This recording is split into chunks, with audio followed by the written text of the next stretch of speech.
నమస్కారం. ముందుగా ఈ వీడియో చూస్తున్న ప్రతి ఒక్కరికి భోగి మరియు మకర సంక్రాంతి శుభాకాంక్షలు. సంక్రాంతి అనగానే చాలా మందికి గుర్తొచ్చేది భోగి మంటలు, హరిదాసు గానాలు, రంగురంగుల ముగ్గులు, గాలిపటాలు, కోడి పందాలు. కానీ వీటన్నింటినీ మించి మకర సంక్రాంతికి ఉన్న గొప్ప ప్రత్యేకత, గొప్ప వైభోగం ఏంటో తెలుసా? స్వామియే శరణమయ్యప్ప. హరిహర పుత్రుడైన అయ్యప్ప స్వామి స్వయంగా జ్యోతి రూపంలో దర్శనమిచ్చే రోజు ఈ రోజు, మకర సంక్రాంతి పర్వదినం. నిజంగా సాక్షాత్ అయ్యప్ప స్వామి వారి జ్యోతి రూపంలో దర్శనం ఇస్తున్నారా? దానికి సాక్ష్యం ఏంటి? అసలు నిజమైన మకర జ్యోతి అంటే ఏంటి? మకర విలక్కు అంటే ఏంటి? ఈ విషయాలన్నీ మనం ఈ వీడియోలో క్లియర్గా తెలుసుకోబోతున్నాం. నేను కూడా ఆ అయ్యప్ప స్వామి భక్తుణ్ణి, ఆ మణికంఠుని పాదదాసుణ్ణి.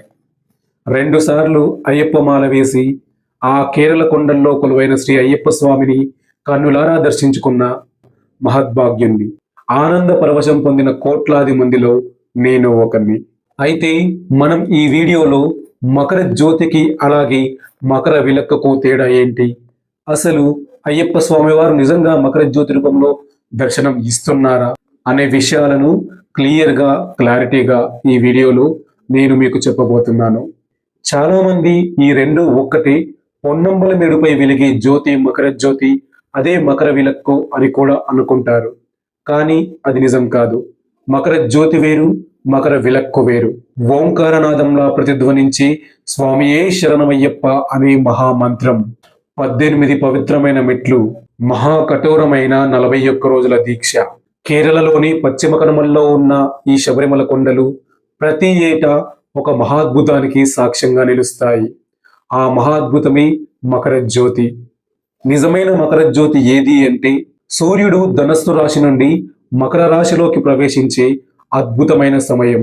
ఆ సమయంలో ఆకాశంలో సహజ సిద్ధంగా మహాప్రకాశవంతంగా కనిపించే ఆ నక్షత్రమే మకర జ్యోతి. శ్రీ సాక్షాత్ అయ్యప్ప స్వామి స్వరూపంగా భావించే మకర నక్షత్రం, మకర జ్యోతి అదే. దీనిని ఎవరూ సృష్టించలేదు, కల్పితం అనడానికి ఏ సైన్సు ముందుకు రాదు కూడా. ఎందుకంటే ఇది సరిగ్గా మకర సంక్రాంతి రోజు మనం నివసిస్తున్న ఈ భూగోళం కంటే ఎన్నో వేల కోట్ల మైళ్ళ దూరంలో జరిగే ఒక సహజ ప్రక్రియ. అదే దైవత్వం అంటే. ఎన్ని జన్మలెత్తినా అంతవరకు ఏ మానవుడు భౌతికంగా అక్కడికి చేరుకోలేడు. అదే నిజమైన అయ్యప్ప జ్యోతిగా, అదే నిజమైన అయ్యప్ప స్వరూపంగా పూర్వీకుల కాలం నుండి, కొన్ని శతాబ్దాల నుండి ప్రాచుర్యం పొందింది. కానీ ఈ ఆధునిక టెక్నాలజీ వాడుకలోకి వచ్చిన తరువాత పూర్తిగా మారిపోయింది. ఆకాశంలో సహజ సిద్ధంగా ఏర్పడి మకర నక్షత్రాన్ని, మకర జ్యోతిని మర్చిపోయి పొన్నంబల మేడులో వెలిగే ఒక దీపాన్ని అయ్యప్ప స్వామి స్వరూపంగా భావిస్తున్నారు. నేను ఈ టాపిక్ పై రీసెర్చ్ చేస్తుంటే స్పష్టంగా తెలిసింది ఏమిటంటే, అది మకర జ్యోతి కాదు, దాని పేరు మకర విలక్కు.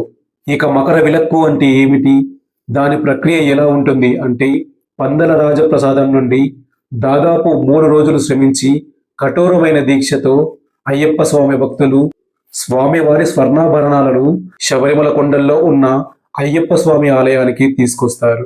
ఈ ఆభరణాలు మకర సంక్రాంతి రోజు సాయంత్రం 5 నుండి 6 గంటల ప్రాంతంలో శబరి కొండల్లో వెలిసిన శ్రీ అయ్యప్ప స్వామి మందిరానికి చేరుకుంటాయి. అప్పుడు ప్రత్యేకమైన పూజలతో ఆలయ అర్చకులు ఆ స్వర్ణాభరణాలను శబరిమల కోవెలలో గర్భగుడిలో కొలువైన శ్రీ అయ్యప్ప స్వామి మూల విరాట్కు అలంకరిస్తారు. తరువాత శ్రీ అయ్యప్ప స్వామి ఆలయానికి ఎదురుగా సుమారు 4 కిలోమీటర్ల దూరంలో ఉన్న పొన్నంబల మేడుపై ఒక జ్యోతి 3 సార్లు కనిపించి మాయమవుతుంది. అదే మకర విలక్కు. ఇది పూర్తిగా మానవ నిర్మితం. మనుషులచే చేయబడే పూజా విధానంలో ఒక రకమైన భాగమే మకర విలక్కు. అంతేకాని పొన్నంబల మేడుపై కనిపించే జ్యోతి నిజమైన అయ్యప్ప స్వరూపం కాదు.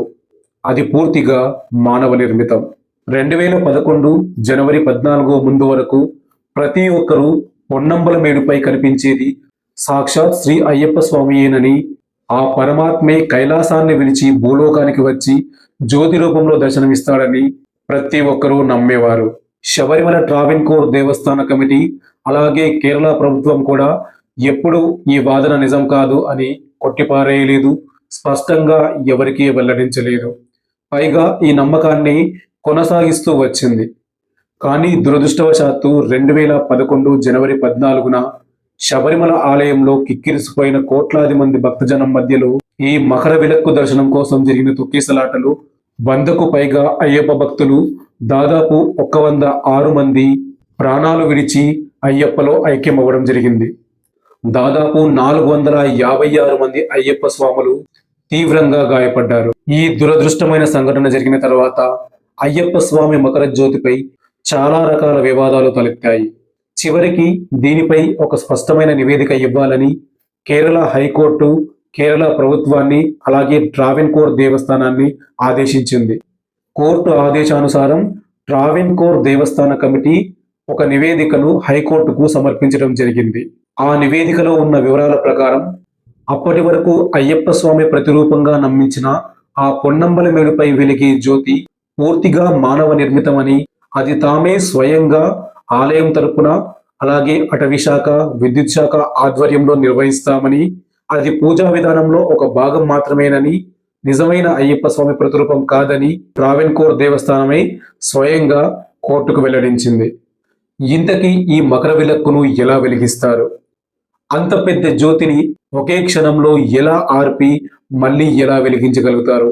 ఇలా 3 సార్లు ఒకే జ్యోతి ఆరిపోయి వెలిగినట్లుగా ఎలా చూపించగలుగుతున్నారు అనే విషయం గురించి మాట్లాడుకుంటే, ఆ పొన్నమ్మలమేడుపై ఆ జ్యోతి కనిపించే ప్రదేశంలో ముందుగానే సిమెంటు మరియు రాళ్లతో నిర్మించిన ఒక పెద్ద కట్టడం ఉంది. అది ఒక పెద్ద వేదిక. ఆ వేదికపై పెద్ద మొత్తంలో కర్పూరాన్ని ఉంచి ఆముదం పోసి సిద్ధంగా ఉంచుతారు. అలాగే ఎంత ఎత్తులో అయితే జ్యోతి వెలుగు ఉంటుందో, ఎంత ఎత్తుకు ఆ మంట ఎగిసిపడుతుందో, ఆ పూర్తి మొత్తాన్ని కవర్ చేసేలా, ఆ పూర్తి మొత్తాన్ని కప్పి ఉంచేలా ఒక పెద్ద పాత్రని ఆ కర్పూరంపై విద్యుత్తుతో ఆటోమేటిక్గా కంట్రోల్ చేయగలిగేలా సెటప్ చేసి ఉంచుతారు. శబరిమల ఆలయంలో గర్భగుడిలో అయ్యప్ప స్వామి వారికి స్వర్ణాభరణాల అలంకరణ పూర్తి కాగానే పొన్నంబలమేడుపై ఉన్న స్టాఫ్ కి మెసేజ్ వెళుతుంది. ఆ మెసేజ్ వచ్చిన వెంటనే అక్కడ ఏర్పాటు చేసిన కర్పూరాన్ని అక్కడ ఉన్న సిబ్బంది కాగడ సహాయంతో వెలిగించడం జరుగుతుంది. వెలిగించిన వెంటనే ఆ జ్యోతి పైన పూర్తిగా కప్పేసే విధంగా ఏర్పాటు చేసిన ఒక పెద్ద పాత్రని ఆటోమేటిక్ గా కంట్రోల్ చేసే విధంగా సెట్ చేసి పెడతారు కదా, ఆ పాత్రని 3 సార్లు ఆ వెలుగును పూర్తిగా కప్పేలా ఆ వెలుగుపై పూర్తిగా మూసి తెరవడం జరుగుతుంది. దానివల్ల ఒకే జ్యోతి 3 సార్లు ఆరిపోయి వెలిగినట్లుగా మనకు కనిపిస్తుంది. కానీ ఆ కర్పూరం నిజానికి పాత్ర మూసిన తర్వాత కూడా లోపల మండుతూనే ఉంటుంది. కేవలం ఆ పాత్రని ఆ జ్యోతిపై ఆ మంటపై పూర్తిగా కప్పి మళ్ళీ క్షణాల్లో పైకి లేపడం, మళ్ళీ మూయడం ద్వారా ఒకే జ్యోతి 3 సార్లు ఆరిపోయి వెలిగినట్లుగా మనకు కనిపిస్తుంది. 3 సార్లు కనిపించిన తర్వాత మళ్ళీ కనిపించకుండా ఆ పాత్రని ఆ మంటపై పూర్తిగా కప్పేసి నీళ్ల సహాయంతో ఆ మంటని పూర్తిగా ఆర్పివేస్తారు. ఇదే మకర విలక్కు యొక్క పూర్తి ప్రక్రియ. ఇక నిజంగా పురాణాల ప్రకారం చూసుకుంటే, హరిహరసుతుడు శ్రీ అయ్యప్ప స్వామివారు తన అవతారాన్ని చాలించి అంతర్ధాన సమయంలో నేను ప్రతి ఏడు భక్తులకు ఒక జ్యోతిగా దర్శనమిస్తాను అని చెప్పినట్లు ఎక్కడ పురాణ గాథల్లో ఆధారాలు లేవు. నిజంగా అయ్యప్ప స్వామి ఏం చెప్పారు అంటే, నేను బాణం విసిరిన చోట నాకు ఆలయాన్ని నిర్మించింది, ప్రతి ఏటా తండోపతండాలుగా భక్తులు వచ్చి నన్ను దర్శించుకుంటారు అని మాత్రమే చెప్పి అయ్యప్ప స్వామి వారు అంతర్ధానం అవ్వడం జరిగింది. అంతేకాని నేను ప్రతి ఏడు జ్యోతిగా కనిపిస్తాను అని ఏ పురాణాల్లో ఏ శాస్త్రగాథల్లో అసలైన ఆధారం లేదు. ఏది ఏమైనా ఈ మకర విలక్కు అనే ఒక పూజా క్రతువు, పూజా కార్యక్రమం ఏదైతే ఉందో అది ఇప్పటిది కాదు. కొన్ని శతాబ్దాల కాలం నుండి ఆ పొన్నంబలమేడుపై నివసించే మలయారాయ అనే తెగకు చెందిన గిరిజనులు ఎప్పటి నుంచో కొన్ని శతాబ్దాల కాలం నుంచి పొన్నంబలమేడుపై జ్యోతిని 3 సార్లు వెలిగించడం ఒక ఆచారంగా కొనసాగుతూ వస్తుంది. కానీ ప్రస్తుతం ఆ మలయారాయ తెగ పొన్నంబలమేడుపై నివసించడం లేదు. కాబట్టి ట్రావెన్కోర్ దేవస్థానం సిబ్బంది స్వయంగా విద్యుత్ శాఖ అలాగే అటవీ శాఖ ఆధ్వర్యంలో ఈ పూజా విధానాన్ని కొనసాగిస్తున్నారు.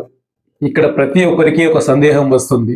ఇప్పుడంటే ఆధునిక టెక్నాలజీతో విద్యుత్ సహాయంతో తగిన జాగ్రత్తలు తీసుకొని మరి ఈ పూజా కార్యక్రమాన్ని, ఈ జ్యోతి దర్శనాన్ని నిర్వహిస్తున్నారు. కానీ కొన్ని వందల సంవత్సరాల క్రితం, కొన్ని శతాబ్దాల క్రితం ఏ టెక్నాలజీ లేనప్పుడు ఆ ఆదివాసులు ఆ పురాతన కాలంలో ఏ పదార్థాలు వాడి అంత పెద్ద జ్యోతిని, అంత పెద్ద మంటను వెలిగించేవారో, మళ్ళీ క్షణాల్లో ఆర్పేసి మళ్ళీ ఎలా వెలిగించేవారో ఇప్పటికీ ఒక మిస్టరీగానే మిగిలిపోయింది.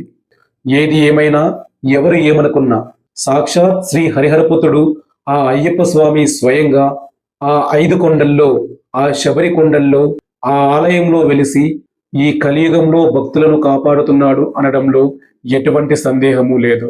ఒక్కసారి తన మాలని మెడలో ధరిస్తే చాలు, ఇకపై నీ జీవితంలో ఏ కష్టం వచ్చినా అయ్యప్ప ఈ కష్టాన్ని తొలగించు తండ్రి అని ఒక్కసారి నీ మనస్ఫూర్తిగా మనస్సులో అనుకుంటే చాలు, ఏదో ఒక విధంగా, ఏదో ఒక రూపంలో, ఎవరి ద్వారానో నీకు కావలసిన సహాయాన్ని నీకు అందజేస్తాడు.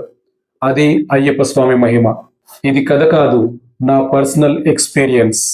ఎంత పెద్ద కష్టం వచ్చినా అయ్యప్ప ఈ కష్టాన్ని తొలగించు తండ్రి, అయ్యప్ప ఈ కష్టాన్ని దాటే శక్తిని నాకు ఇవ్వు తండ్రి అని ఒక్కసారి కోరుకుంటే చాలు, ఆ కష్టాన్ని, అది ఎంత పెద్ద కష్టమైనా సరే, ఆ కష్టాన్ని సులువుగా నువ్వు ఈజీగా చిటిక వేసినంతలో దాటేలాగా అంత కొండంత ధైర్యాన్ని, ఆ సపోర్ట్ని నీకు అయ్యప్ప స్వామి స్వయంగా ఇస్తారు. ఈరోజు మకర సంక్రాంతి సందర్భంగా శబరిమలలో శ్రీ అయ్యప్ప స్వామి వారిని దర్శించుకున్న మహా అదృష్టవంతులైన భక్తులకు, అలాగే సాయంత్రం పూట ఆకాశంలో జరిగే అద్భుతం మకర జ్యోతిని దర్శించుకోబోతున్న ప్రతి ఒక్కరికి, అలాగే మకర విలక్కు కార్యక్రమాన్ని కన్నులారా వీక్షించబోతున్న ప్రతి ఒక్క భక్తుడికి నా హృదయపూర్వక అభినందనలు. నేను ప్రత్యక్షంగా అక్కడ లేకపోయినా మీతో పాటు నేను కూడా టీవీ ద్వారా ఆ అద్భుతాన్ని వీక్షించడానికి ఎదురు చూస్తున్నాను. ఓం శ్రీ స్వామియే శరణమయ్యప్ప. హరిహరసుతన్ ఆనంద చిత్తన్ అయ్యన్ అయ్యప్పనే స్వామియే శరణమయ్యప్ప. ఓం శ్రీ భూతనాథ సదానంద సర్వభూత దయాపర రక్ష రక్ష మహాబాహో శాస్త్రే తుభ్యం నమో నమః.